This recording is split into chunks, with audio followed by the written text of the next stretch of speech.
So everybody wants to talk about like what successful people do, and that's a very loaded word, successful. But um, in this instance, we'll just talk about successful people as people with in the 1%. That's people that's making more than 450,000 a year, right? So if you make 450,000 or more a year, you're in the top 1% of America, right? I happen to be part of that crew. And so everybody's got this, idea of what successful people do. Like, oh, I'm going to get up at 3 in the morning and I'm going to, eat 3 raw eggs and then I'm going to do yoga. Like, listen, I'll tell you what this successful person did on yesterday. I woke up at 10. I put pajamas on. I made lunch. Then I put on a movie for 2 hours. I didn't begin to look at anything remotely concerning work until 3 p.m. That's what I did yesterday. Is that every day? No, because every day is completely different. Some days I'm loaded with conference calls. Other days I play Madden all day. I think the idea behind trying to create a routine based on somebody else's version of success is incredibly dangerous. Because just because this other person was able to have some level of success because they woke up at 3 a.m. doesn't resonate with you. Maybe you're not a morning person. Maybe you're a person that does better at night. Like, you got to look at what you do and figure out what your version of success is. And whatever that is, do that. But don't sit here and try to emulate what somebody else is doing. That's the fastest way for you not to be the best version of you. So for me, I have days where I'm crazy busy and I have conference calls all day and I work 12 hours a day. And I have some days where I don't do anything concerning work at all.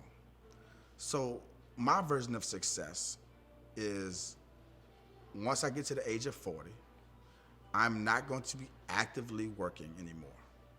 So right now I'm 39 years old. I have exactly 11 months, I think to the day, 11 months to get to my version of success. And that's simply gaining as many assets as possible between the time that I was born to the time that I turned 40. Now, does that mean I'm not going to work anymore after 40? No. Does that mean I'm not going to invest anymore? No. That means I'm not going to grind anymore. So the goal is to have as many units, as many companies as possible. So when I turn 40, I'm going to retire. That means I'm not going to get up and go to work anymore. Some people want to work until they're 70. Some people don't ever want to retire. Everybody's different. And I don't think anybody's wrong. I think that the most important part is to figure out what's the most important thing for you.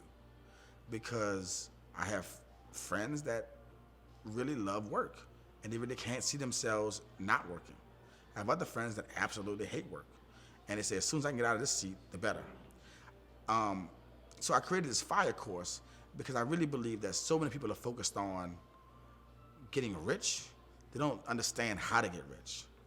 And so for me, and this would work for me, was I retired first on a very low amount of money.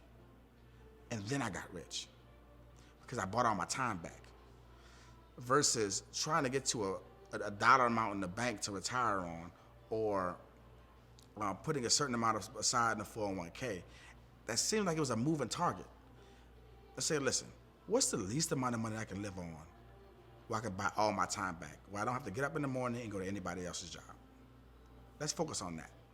And once I was able to accomplish that, then I had 100% of my time to figure out how to get rich. I can understand stocks, I can understand the real estate market, I can understand business. I had just had time to study. And so buying your time back is the real way to get wealthy. So that was my version of success. So I buy my time back when I was able to get, a large amount of money.